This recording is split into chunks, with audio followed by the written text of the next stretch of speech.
Welcome to women's dream world. இன்னைக்கு பார்க்க போகிறது பார்த்தீங்கன்னா ரொம்ப ஈஸியான ஒரு பெயிண்டிங். அதாவது யாருனாலும் இந்த விஷயத்த பண்ணலாங்க. எனக்கு பெயிண்டிங் நாலேஜ் தெரியாது அப்படின்னு நீங்கள் நினச்சிங்கன்னா கண்டிப்பாக இந்த வீடியோ பாருங்கள், உங்களுக்கு ரொம்ப ரொம்ப யூஸ்ஃபுல்லாக இருக்கும். நம்மளோட சேனலை இப்போ தான் ஃபஸ்ட் டைம் பார்க்குறீங்கன்னா சப்ஸ்கிரைப் பண்ணிவிட்டு பக்கத்தில் இருக்க பெல் பட்டனை கிளிக் பண்ணிக்கோங்க. வணக்கம். இன்னைக்கு பார்க்க போகிறது பார்த்தீங்கன்னா, நிறைய பேருக்கு ஃபேப்ரிக் பெயிண்டிங் போடணும்னு ஆசைப்படுவாங்க. ஆனால் அவங்களுக்கு ஃப்ரீ ஹேண்டில் டிராயிங் வராது. ஸோ அது போக பெயிண்டிங் பண்ணுறதுக்கு அவங்களுக்கு ரொம்ப கஷ்டமாக இருக்கும். இந்த மாதிரி இருக்கவங்களுக்கு நான் பேசிக்காக ஏற்கனவே வீடியோஸ் போட்டிருக்கேன். ஸோ அதை நீங்கள் ட்ரை பண்ணி பாருங்கள். இல்லைங்க எனக்கு அப்படி ட்ரை பண்ணியும் வரல, ஆனாலும் என் ட்ரெஸ் எல்லாம் நான் டிசைன் பண்ணிக்கணும்னு ஆசைப்படுறேன், என்னோட பேபியோட ஃப்ராக்லாம் டிசைன் பண்ணணும், என்னோட பெட் ஸ்ப்ரெட்ல டிசைன் பண்ணணும் நீங்கள் நினைக்கிறீங்கன்னா கண்டிப்பாக இந்த வீடியோவை கடைசி வரைக்கும் பாருங்கள். உங்களுக்கு ரொம்ப ரொம்ப யூஸ்ஃபுல்லாக இருக்கும். இதுக்கு ரொம்ப ஃபேப்ரிக் பெயிண்டிங் எப்படி பண்ணணும், ரொம்ப டீடைல் டெக்னிக்ஸ் தெரிஞ்சிருக்கணும்னு தேவையே இல்லைங்க. ஸோ சிம்பிள் மெத்தட்ல நம்ம ஸ்டென்சில்ஸ் வச்சு எப்படி பண்ண போறோம்னு தான் பார்க்க போறோம். ஸ்டென்சில்ஸுமே வெளியே கடையில் ரெடிமேட் ஸ்டென்சில்ஸ் கிடைக்குது, ஃபிளார் அந்த மாதிரிலாம். ஸோ நீங்க அது வாங்கி பண்றதுனாலும் ஓகே தான். இல்லைன்னா நம்மளே ஸ்டென்சில்ஸ் எப்படி கிரியேட் பண்றது அப்படின்னு தான் நான் இன்னைக்கு சொல்லித்தரேன். ஸோ நீங்க கடையில கிடைச்சது உங்களுக்கு டிசைன் பிடிச்சிருந்தா நீங்க ஓகே தான். அப்படி இல்லைன்னா உங்களுக்கு என்ன டிசைன் பிடிச்சிருக்கோ அந்த டிசைனை இந்த மாதிரி ஒரு சார்ட் பேப்பர்ல ட்ரேஸ் பண்ணிக்கோங்க. ட்ரேசிங் எப்படி பண்ணணும்னு சொல்லிட்டு நான் ஏற்கனவே ட்ரேசிங் வீடியோ போட்டிருக்கேன். ஸோ அதை இன்னும் நீங்க பார்க்கலன்னா அந்த லிங்க் டிஸ்கிரிப்ஷன் பாக்ஸ்ல கொடுக்குறேன், பாருங்க. அந்த மாதிரி ஒரு டிசைன் எடுத்து நான் ஒரு சார்ட்ல ட்ரேஸ் பண்ணி வச்சிருக்கேன், அவ்வளவுதான். அடுத்து பாத்தீங்கன்னா பாக்கெட் நைஃப். இந்த மாதிரி பாக்கெட் நைஃப் கிடைக்கும் இல்லையா? ஸோ அது புது நைஃபா எடுத்துக்கோங்க. எண்ட் நல்லா ஷார்ப்பா இருந்தாதான் நம்ம பண்ற ஸ்டென்சில் ரொம்ப பெர்ஃபெக்டா கிடைக்கும். நீங்க பழைய நைஃப்ல ட்ரை பண்ணீங்கன்னா அவ்வளவு ஷார்ப்பா அவ்வளவு பெர்ஃபெக்டா கிடைக்காது. ஸோ புதுசு எடுத்துக்கோங்க.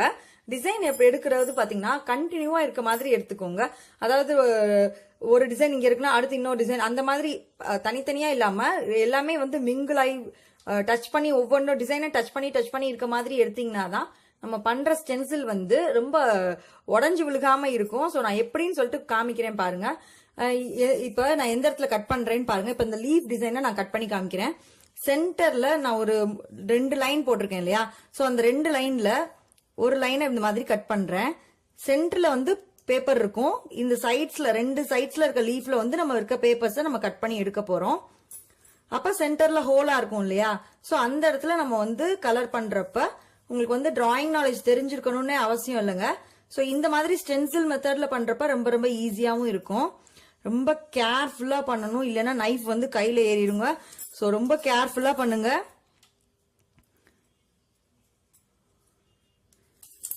இப்ப பாத்தீங்கன்னா அந்த சென்டர் லீஃப்ல இருக்கிற டிசைனை மட்டும் நான் கட் பண்ணிருக்கேன். பழைய நைஃப்னா உங்களுக்கு பெர்ஃபெக்டா வராது. ஸோ ஒரு மாதிரி பேப்பர் கிழிஞ்சுட்டே வர மாதிரி, ஒரு மாதிரி பிசுறு பிசுறா வர மாதிரி வரும். புது நைஃப்னா உங்களுக்கு அழகா அப்படியே எடுத்துட்டு வந்துடும். ரொம்ப ரொம்ப இம்பார்ட்டன்டான ஒரு விஷயம், கவனமா பண்ணுங்க. கேர்லெஸ்ஸா பண்ணீங்கன்னா நைஃப் கட் பண்ணிருங்க. இப்ப பாத்தீங்கன்னா இந்த சைட்ல கட் ஆயிடுச்சு இல்லையா? அதே மாதிரி அந்த பக்கமும் கட் பண்ணிடுறேன். இப்ப பாருங்க, நான் 2 சைடுமே கட் பண்ணிட்டேன். பாத்தீங்கன்னா நடுவுல அந்த ஸ்டெம் மட்டும் அப்படியே ஒயிட் கலர்ல ஷார்ட்டா இருக்கு இல்லையா? சோ இந்த மாதிரி தான் இருக்கணும். நீங்க சென்டர்ல போடுற டிசைன் வெறும் நார்மலா லீஃப்க்கு ஒரே ஒரு லைன் மட்டும் போட்டீங்கன்னா அதை நம்ம கட் பண்ணிட்டோம்னா 2 சைடுமே அந்த லீஃப்ல நடுவுல அந்த ஸ்டெம் ஒயிட்டே தெரியாது. சோ அந்த மாதிரி இல்லாம சென்டர்ல வர டிசைன் நல்லா பட்டையா இருக்க மாதிரி பாத்துக்கோங்க. இதுதான் இதுல கவனிக்க வேண்டிய ஒரு முக்கியமான விஷயம். இதே மாதிரி எல்லா ஸ்டென்சில்ஸையுமே நான் கட் பண்ணிட்டு நான் உங்களுக்கு எப்படி இருக்குன்னு காமிக்கிறேன். அதாவது நீங்க ஒரு தடவை ஃபர்ஸ்ட் டைம் நீங்க ட்ரை பண்றப்பவே உங்களுக்கு தெரியும். எப்பயுமே ஃபர்ஸ்ட் டைம் நீங்க பண்றப்ப பெர்ஃபெக்ட்டா பண்ணணும்னு நினைக்க முடியாது. ஏன்னா தப்பு பண்ணிடுவீங்க. எந்த இடத்துல ஃபில் பண்ணணும், எந்த இடத்துல கேப் இருக்கும் அப்படின்றது தெரியாம எல்லா பீஸையுமே நீங்க கட் பண்ணிடுவீங்க. ஃபர்ஸ்ட் ஒரு சிம்பிள் டிசைன் எடுத்து நீங்க அதை ஸ்டென்சில் பண்ணி பாருங்க. அதுக்கப்புறம் நீங்க ரொம்ப கஷ்டமான டிசைன்ஸ் எடுத்து ஸ்டென்சில் பண்ணிக்கோங்க. இப்போ நான் இதை ஃபுல்லா கட் பண்ணிட்டு எந்தெந்த இடத்துல வருதுன்னு சொல்லிட்டு நான் காமிக்கிறேன். இப்போ பாத்தீங்கன்னா நான் டிசைன்ஸ் கட் பண்ணிட்டேன். பாத்தீங்கன்னாலே தெரியும் இப்போ அழகா இருக்கு இல்லையா? சோ இதை நம்ம கிளாத்ல வச்சு எப்படி பண்றதுன்னு பார்க்கலாம். இதுக்கு தேவையான திங்ஸ் என்னென்னு பாத்தீங்கன்னா, ஃபேப்ரிக் பெயிண்டிங், ஒரு பிளேட், ரஃப் பிளேட் இந்த மாதிரி எடுத்துக்கோங்க. இந்த ஸ்பாஞ்ச் பாத்தீங்கன்னா புது ட்ரெஸ்ல எல்லாம் வரும் இல்லையா? சோ அந்த ஸ்பாஞ்ச் எடுத்துக்கோங்க. உங்ககிட்ட இந்த ஸ்பாஞ்ச் கிடைக்கல அப்படின்னு பாத்தீங்கன்னா நீங்க இந்த டேபிள் துடைக்கிற ஸ்பாஞ்ச் இருக்கும் இல்லையா, 5 ரூபீஸ் ஸ்பாஞ்ச். சோ அந்த ஸ்பாஞ்ச் கூட நீங்க எடுத்துக்கலாம். ஏதாவது ஒரு ஸ்பாஞ்ச் எடுத்துக்கோங்க. நம்ம ஸ்டென்சில் பண்றதுக்கு முன்னாடி பாத்தீங்கன்னா கீழே இந்த மாதிரி ஒரு நியூஸ் பேப்பர் விரிச்சுக்கோங்க. விரிச்சிட்டு அது மேல நம்மளோட கிளாத்தை வைங்க.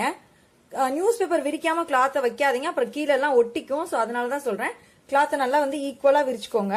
நீங்க ஃப்ரேம்ல மாட்டி பண்றதுனாலும் ஓகே தான். ஸோ இந்த மாதிரி நல்லா விரிச்சிட்டு நம்மளோட ஸ்டென்சில் இருக்கு இல்லையா, ஸோ ஸ்டென்சில் அப்படி வச்சுட்டு 4 சைட்லயுமே குண்டூசி போட்டுக்கோங்க. குண்டூசி வந்து நீங்க குத்துறப்ப அடியில வந்து நியூஸ் பேப்பரையும் கூட சேர்த்து கூட குத்திடலாம், அது பிரச்சனை கிடையாது. இந்த மாதிரி 4 சைடும் குத்திட்டீங்கன்னா உங்களுக்கு வந்து ஷேக் ஆகாம இருக்கும்.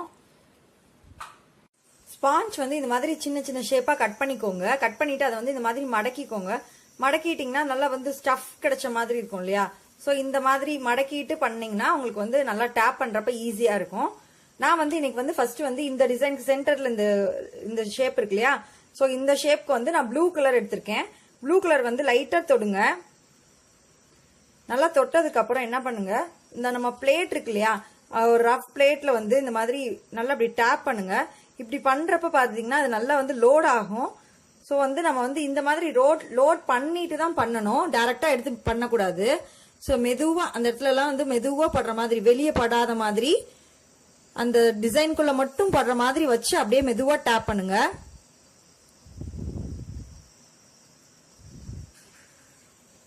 அவ்வளவுதாங்க. ஸோ அதே மாதிரி இந்த பக்கமும் டேப் பண்ணிக்கலாம். பெயிண்ட் வந்து கொஞ்சம் காலி ஆயிடுச்சுன்னா அப்பப்ப கொஞ்சம் லோட் பண்ணிக்கோங்க. லோட் பண்ணிட்டு இந்த மாதிரி ஒரு பிளேட்ல வந்து டேப் பண்ணி பார்த்துட்டு தான் அப்புறமேட்டு தான் ஸ்டென்சில்ல பண்ணணும். பாத்தீங்கன்னா இந்த சென்டர் டிசைனுக்கு முடிச்சாச்சு. இதே கலரே வந்து நீங்க வேற எதுக்கு கொடுக்கறதுனாலும் இதையே யூஸ் பண்ணிக்கலாம். இல்ல நீங்க வேற கலர் கொடுக்குறீங்கன்னா வேற ஸ்பாஞ்ச் எடுத்து தான் யூஸ் பண்ணணும். இதே ஸ்பாஞ்சை யூஸ் பண்ணாதீங்க. ரெட் கலர் எடுத்து நான் லோட் பண்ணி வச்சிருக்கேன். இது எந்த ஃபிளார்க்கு கொடுக்க போறேன்னா இந்த இருக்க ஃபிளார்க்கு கொடுக்க போறேன். ஸோ வந்து நல்லா பிடிச்சிட்டு டேப் பண்ணுங்க. அடுத்த டிசைன்ல படாத மாதிரி வச்சு டேப் பண்ணுங்க.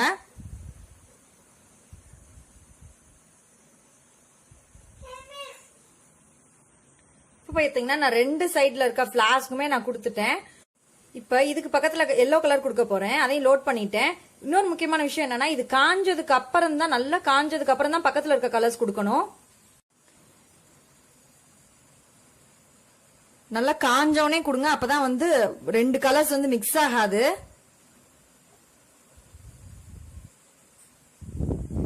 இதே மாதிரி நான் எல்லாத்துக்கும் இந்த இடத்துக்கும் ஃபில் பண்ணிட்டு காமிக்கிறேன். இந்த இடத்துல கிரீன் போட போறேன், அதே மாதிரி இந்த இடத்துல எல்லோ போட போறேன். சோ நான் உங்களுக்கு ஃபில் பண்ணிட்டு காமிக்கிறேன். சேம் மெத்தட் தான். இப்ப பாத்தீங்கன்னா ஸ்டென்சில் ஃபுல்லா கலரிங் பண்ணியாச்சு. பண்ணதுக்கு அப்புறம் நம்மளோட குண்டூசி இருக்கு இல்லையா, சோ அதை எல்லாத்தையுமே எடுத்துருங்க. எடுத்துட்டு பாத்தீங்கன்னா இந்த மாதிரி இருக்கு இல்லையா, சோ வந்து இந்த டிசைன்ஸை வந்து நம்ம இன்னும் டிரா பண்றதுனாலும் பண்ணலாம். இந்த இடத்துல எல்லாம் கொஞ்சம் கேப்பா இருக்க மாதிரி இருக்கு இல்லையா, சோ வந்து நம்ம வந்து எல்லோ கலர் எடுத்துக்கலாம். எடுத்துட்டு உங்களுக்கு வந்து ஜஸ்ட் சும்மா லைன் மட்டும் போடுங்க, வேற ஒண்ணுமே பண்ண வேண்டாங்க. இதை ஜஸ்ட் ஜாயின் பண்ற மாதிரி லைன் மட்டும் தான் போட போறீங்க. சோ உங்களுக்கு அந்த டிசைன் வந்து ஃபுல்ஃபில் ஆயிரும். சோ இதுல அந்த மாங்காய் ஷேப் இருந்தது இல்லையா, சோ அந்த மாதிரி ஒரு மாங்காய் ஷேப் கொடுக்குறோம். இப்போ இந்த இடத்துலயுமே கொஞ்சம் டிசைன் வந்து கிளியரா இல்ல, சோ அந்த இடத்துலயுமே நான் ரெட்டை வச்சு பினிஷ் பண்ணிட்டு நான் உங்களுக்கு காமிக்கிறேன். இப்ப பாத்தீங்கன்னா நான் வந்து பிரஷ் வச்சு லைட்டா அந்த டிசைன் வந்து மேக் ஓவர் பண்ணிருக்கேன். சோ அவ்வளவுதாங்க, நம்மளோட ஸ்டென்சில் பெயிண்டிங் வந்து முடிஞ்சிருச்சு. இது மாதிரி என்ன டிசைன்னாலும் நீங்க வந்து கிரியேட் பண்ணிட்டு அதை லைட்டா பினிஷிங் பண்றதுக்கு எண்ட்ல வந்து லைட்டா பிரஷ் வச்சு பண்ணிக்கோங்க. இது மாதிரி உங்களோட ட்ரெஸ்ல, பெட் ஸ்ப்ரெட்ல, கர்டைன்ஸ், சாரீஸ், உங்களோட பேபிஸ் ட்ரெஸ், இந்த மாதிரி எதுலனாலும் நீங்க வந்து ஸ்டென்சில் பண்ணலாம். ரொம்ப பெயிண்டிங் நாலேஜ் தெரிஞ்சிருக்கணும்னு தேவையே இல்லைங்க. இதை நல்லா ஒரு 24 hours நல்லா காய வச்சிருங்க. காஞ்சதுக்கு அப்புறம் ரிவர்ஸ்ல வந்து திருப்பிட்டு அயன் பண்ணுங்க. அயன் பண்ணிட்டு ஒரு 1 week கழிச்சு நீங்க வாஷ் பண்றதா இருந்தா வாஷ் பண்ணுங்க. அதுக்கு முன்னாடி தண்ணியில போடாதீங்க. நிறைய பேர் டவுட்ஸ் கேட்டிருந்தீங்க, நம்ம வந்து துவைக்கிறப்ப இது போகுமான்னு கேட்டிருந்தீங்க. கண்டிப்பா போகாதுங்க. நான் சொல்ற இன்ஸ்ட்ரக்ஷனை ஃபாலோ பண்ணிட்டு யூஸ் பண்ணீங்கன்னா கண்டிப்பா போகாது. ரிவர்ஸ்ல திருப்பி ஒரு 24 hours ஒரு நாள் கழிச்சு நல்லா திருப்பிட்டு அயன் பண்ணிட்டீங்கன்னா ஒரு வாரம் கழிச்சு நீங்க தண்ணியில போட்டீங்கன்னா இந்த பெயிண்ட் வந்து போகாது. அதே மாதிரி நீங்க வந்து பிரஷ் வச்சு போட்டீங்கன்னா கண்டிப்பா போக தான் செய்யும். ஜென்டிலான வாஷ்ல தான் போகாது. சோ பிரஷ் வச்சுலாம் அழுத்தி பண்ணீங்கன்னா கண்டிப்பா போக தான் செய்யும். நம்ம எடுக்கிற டிசைன் மட்டும் கரெக்டா செலக்ட் பண்ணிட்டு அது ஸ்டென்சில் மட்டும் எந்த இடத்துல எப்படி கட் பண்ணணும்னு கட் பண்ணிட்டீங்கனாலே பெர்ஃபெக்ட்டான டிசைன் கிடைச்சிருங்க. இந்த வீடியோ உங்களுக்கு எல்லாருக்குமே ரொம்ப யூஸ்ஃபுல்லா இருந்திருக்கும்னு நினைக்கிறேன். இந்த வீடியோ உங்களுக்கு பிடிச்சிருந்தா லைக் பண்ணுங்க, ஷேர் பண்ணுங்க, உங்களோட டவுட்ஸ் எனக்கு மறக்காம கமெண்ட் பண்ணுங்க. இது மாதிரி வேற விஷயங்கள் உங்களுக்கு வேணும்னாலும் எனக்கு கமெண்ட் பண்ணுங்க, நம்ம அடுத்து பார்க்கலாம். சோ நம்மளோட சேனலை இன்னும் சப்ஸ்கிரைப் பண்ணலைன்னா சப்ஸ்கிரைப் பண்ணிக்கோங்க. இது மாதிரி ஏகப்பட்ட புதுமையான விஷயங்கள் நம்மளோட சேனல்ல இருக்குங்க. உங்களுக்கு டைம் கிடைக்கிறப்ப போய் பாருங்க. உங்களுக்கு ரொம்ப ரொம்ப யூஸ்ஃபுல்லா இருக்கும். உங்கள் கனவுகள் நனவாகட்டும். மேலும் பல சுவாரஸ்யமான புதுமையான வீடியோக்களுடன் உங்களை சந்திக்கின்றேன். என்னோட வீடியோ பார்த்ததுக்கு ரொம்ப ரொம்ப நன்றி.